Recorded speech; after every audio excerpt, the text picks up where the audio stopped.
Lads, I'm pulled up here side of the road because the gym's closed. The electricity went out from some storm last night. I don't know when it's going to come back on, but I told this woman, look, listen, the dumbbells, the barbells, the weight machines don't need any electricity. Like, just let me in to work out. Oh, we can't, we're not allowed, you know, it's not safe, blah, blah, blah. 2 of the walls of this gym are glass, and it's literally daytime, so it's completely visible. In there, it's not like... Anyway, these idiots think there's no electricity. That means I'm going to drop the weights on myself.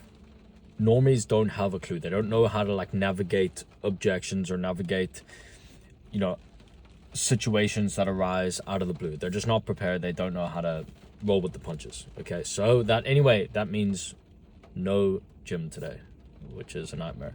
Well, we're going to go back at 6 p.m, so we'll see if they're open by then. Okay, so I actually wanted to talk today about goals, setting goals and targets, and how having those targets in mind actually accelerate you. Okay, they accelerate you towards that target because you have that in your head.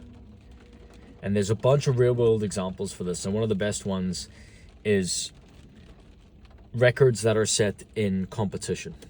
Okay, individual competitions. When people set a record, it's funny because everyone will think a certain time to run a mile, say, is impossible. And they used to think that in like the early 1900s, before I can't remember his name, the guy who ran in Germany, the black guy, and he set some record. Okay, anyway, people think this is some unattainable goal. This is so hard to imagine. You know, nobody's done this before. It's unbelievable that anybody could do this, and then somebody does it.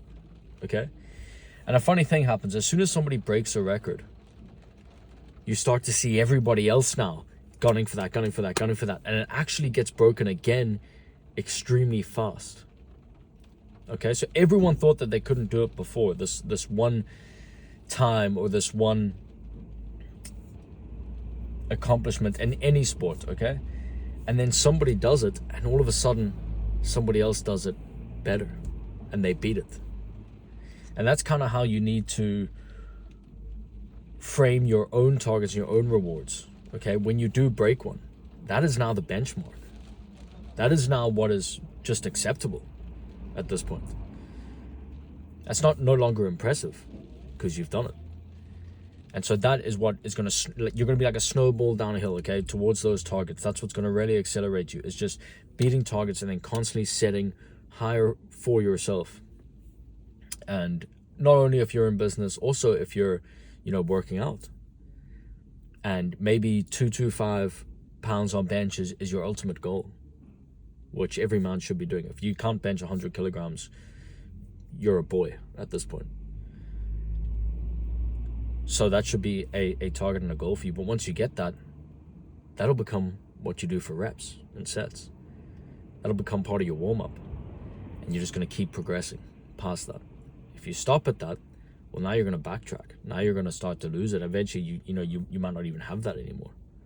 So you have to constantly improve, I guess, is the main message of this.